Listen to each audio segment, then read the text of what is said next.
Pismo Beach, the scene for the start of the third and longest day of the Amgen Tour of California, presented by Heuer.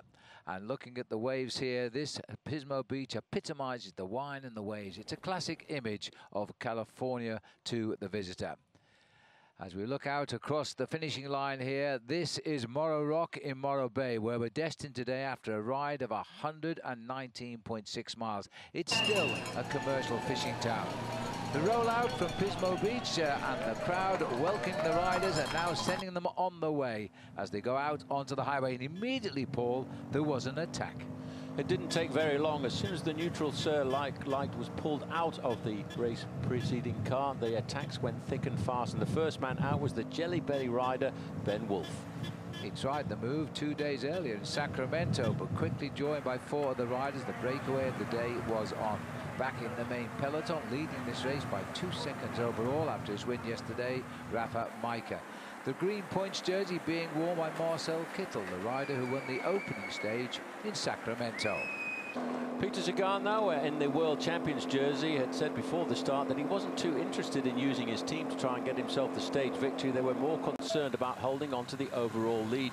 The 5-man leading group, they built themselves a maximum stage at one part of the race of 5 minutes and 45 seconds, but they were never really given too much of a free rein. That's right. Ben Wolf, Federico Zerlo, Sean Bennett, Lozano, Danny Pate. They were into San Luis Obispo here. They've been in the lead for 4 hours, and it was Zerlo taking the small time bonus and the points from Sean Bennett and David Lozano. Then it was up to the chase. They were in the distance when Ben Wolf made his attack, just like he'd done 2 days earlier on the way to Sacramento.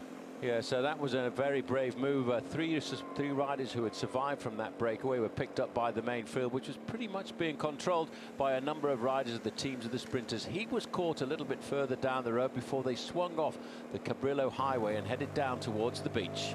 It's a tricky finish. 3 kilometers to go. The team sprinters were trying to get their sprinters to the front here with Morro Bay in the backdrop, the beautiful Pacific Ocean. This was all about 3 crucial bends on the run into the finish, though, and a slight uphill finish line. It was not going to be as it would turn out for the absolute pure sprinter.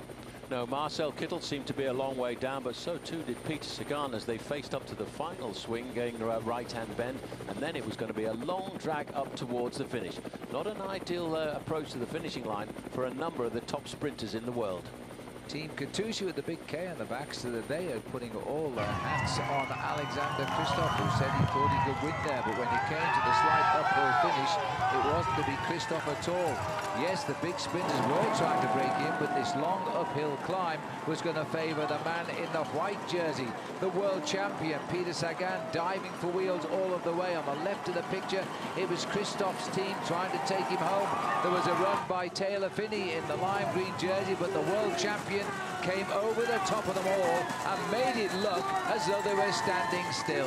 This would be his 16th historic stage win in the Amgen Tour of California and the first for this week. Well, when he came into that final finishing straight, he seemed an awful long way down. He picked his way through the traffic and burst across the finishing line with what looked like apparent ease, but he certainly really tried hard on this occasion to get win number 16 since he's been started here at the Amgen Tour.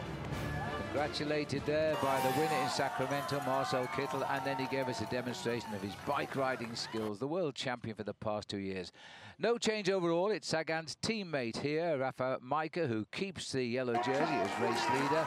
But today the celebrations was for the world champion and Micah's teammate, Peter Sagan. Beaten, by the way, Rick Zabel on the left of our picture, and Simone Consoni was the rider in 3rd place. Yellow staying with the overall race leader for another day, Rafael Micah. He's all smiles, despite a difficult finish for him. He's conserved his 2 seconds overall over George Bennett from Team Lotto Jumbo. Ian Boswell, the American on Team Sky, holds 3rd. No change at all on the day's standings. Lachlan Morton in 4th place and Robert Hessing in 5th place overall. A little bit further down, Brent Bookwalter finished 3rd in this race last year, is holding 6th place. Sam Oman, Team Sunweb, in 7th. The race is still finally poised. Tomorrow we're off from Santa Barbara.